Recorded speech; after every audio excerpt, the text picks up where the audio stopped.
Thank you. It's very exciting to be here because it's an exciting time for our company, and I'll explain in a moment. I'm Deb Bose, the Chief Business Officer of MaxCyte, and you may know MaxCyte as a flow electroporation technology company, but I'm going to explain another division and additional work that we do within the company.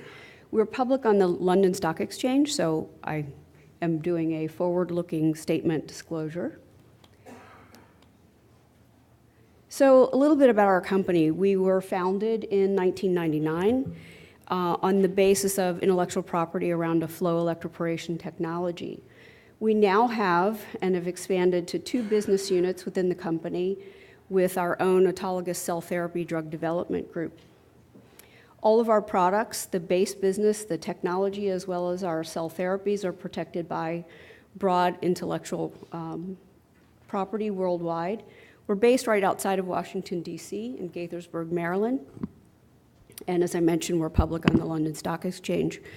We raised money on the London Stock Exchange in 2016 to fund our drug development initiatives.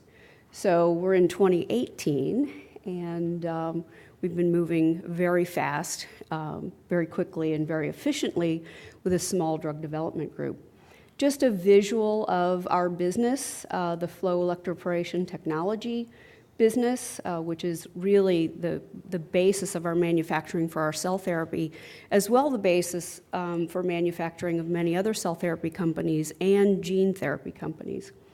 And on the cell therapy drug development side, our basis is what we call our CARMA platform, and I'll explain what that is in a minute and what the intellectual property is around that platform and the drug assets that are coming out of that platform. So our CARMA platform, our CAR therapy platform, we're using mRNA as our CAR. We, as I mentioned already, using autologous cells, fresh, non-expanded PBMCs. So as you can see, I'm not calling this CAR T because we're not selecting out T cells and we're not expanding those cells. And we have no viral component within our CARs. This platform is proprietary to us, and the intellectual property basis of the platform is in that blue box. So a few attributes of the platform that are distinct from other CARs in the industry. We don't require viral vectors, and there are a handful of other companies that use mRNA, but not PBMCs, non-expanded. We specifically engineered our CARs this way to have a controlled persistence to theoretically, and we hope that bears out in human studies, as it has in animal studies, control the toxicity seen with other CARs.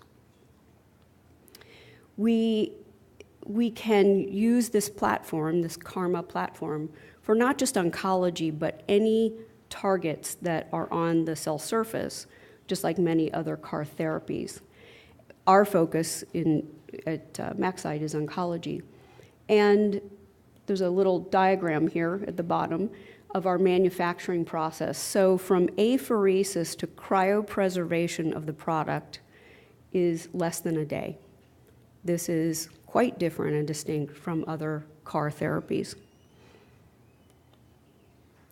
So relative to manufacturing, because obviously in cell therapy this is 80% of what you do to bring the drug to the patient, our process is now validated for clinical use, and our feasibility have been completed, so we're ready for the clinic.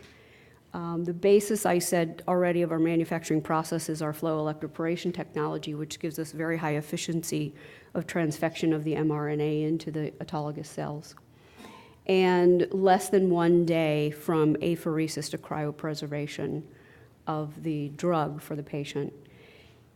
Now, one thing I'll talk about more in a moment is we can manufacture multi-doses from 1 apheresis of a patient. And this is important for us because if you look side by side of CARMA, our approach, and other CARs, we go down to the bottom line here.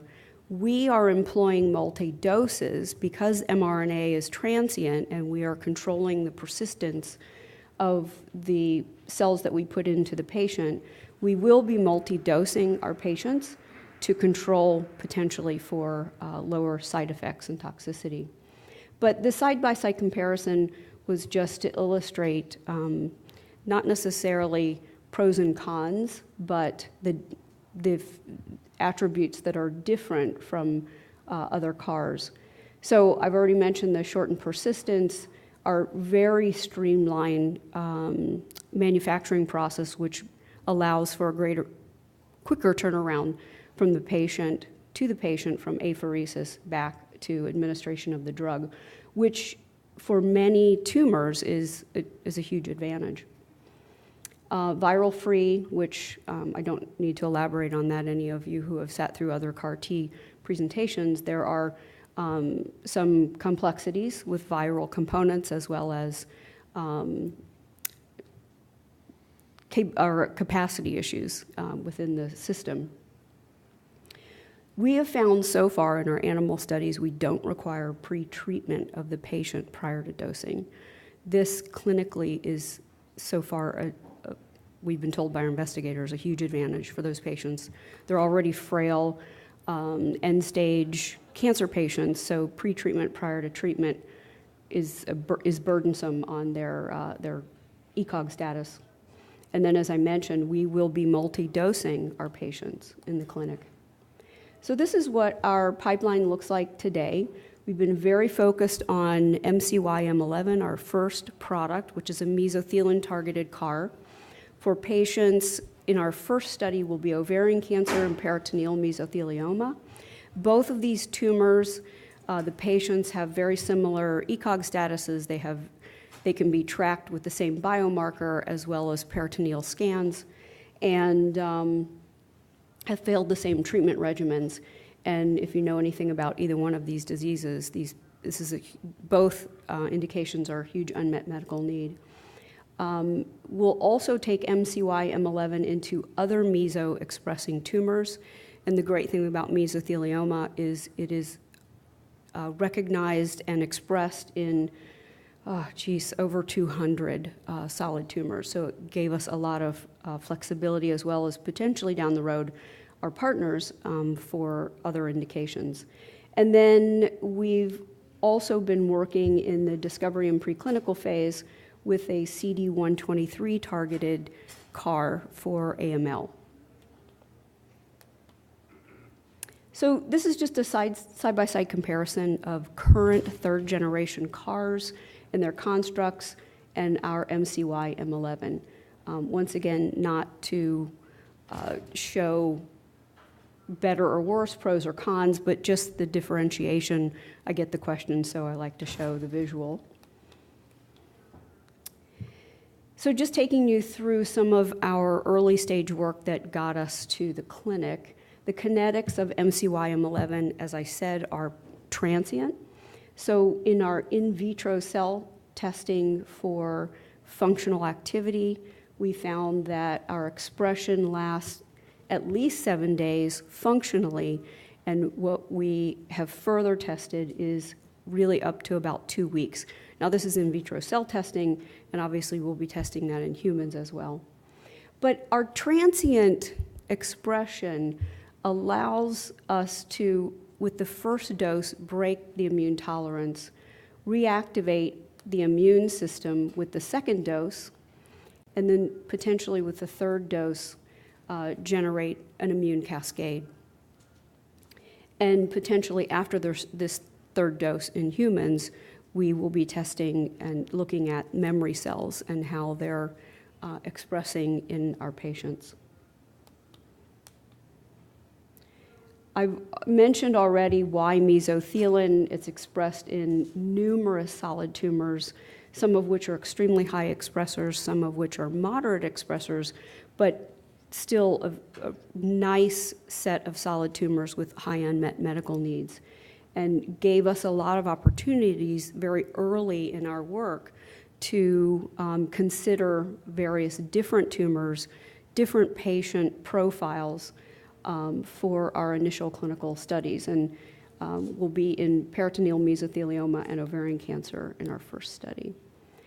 As we all do, we inject our nude mice with our cell lines of choice, in this case ID8 cells, which are ovarian peritoneal tumor cells, and let those grow, and then we infuse the mice with low-dose non-specific CARs or high-dose non-specific CARs, which then are our controls, PBS, and then various levels of doses in those animals.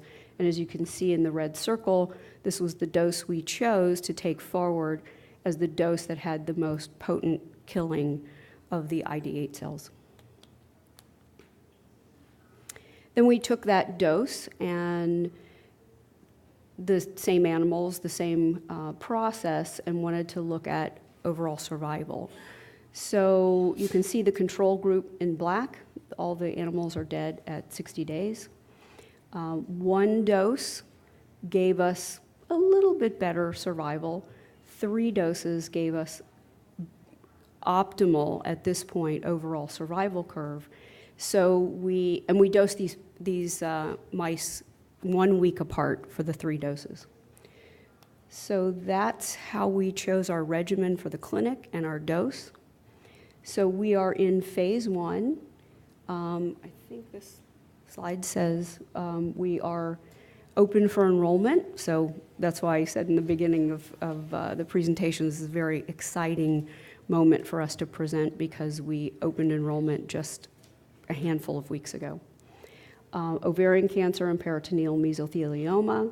This is a standard 3x3 phase 1, as the FDA typically suggests for CAR studies.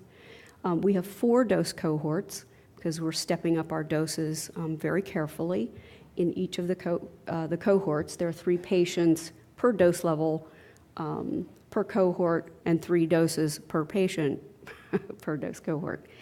Our trial sites, and we're very proud to say, are 2 very, very experienced institutions that do a lot of other CAR therapies. WashU St. Louis, John DePercio's group will be enrolling ovarian cancer patients, and the NIH, who see about 3/4 of all peritoneal mesothelioma patients in the United States, are enrolling those patients for us, as well as Tina Annunziata, who's the gyn-onc at NIH, will be enrolling ovarian cancer patients for us. So, as I also alluded to, we will be taking these products forward for potential partnering. The platform is available for partnering if partners are looking and have unique targets that they would like to employ on our platform. We're open for licensing regionally or globally. And MCY-M11 is also, as a clinical stage opportunity, available for licensing as well. Just a little summary here. Our patent portfolio is quite robust and strong. We have issued and filed patents globally. Our animal studies have supported no pretreatment of patients, a real benefit for our clinical trials, as well as multi-dosing to controlling the persistence to control safety. And CMC is fully locked down, validated, and into the clinic, which is very exciting for us. And we are enrolling in phase 1. Thank you.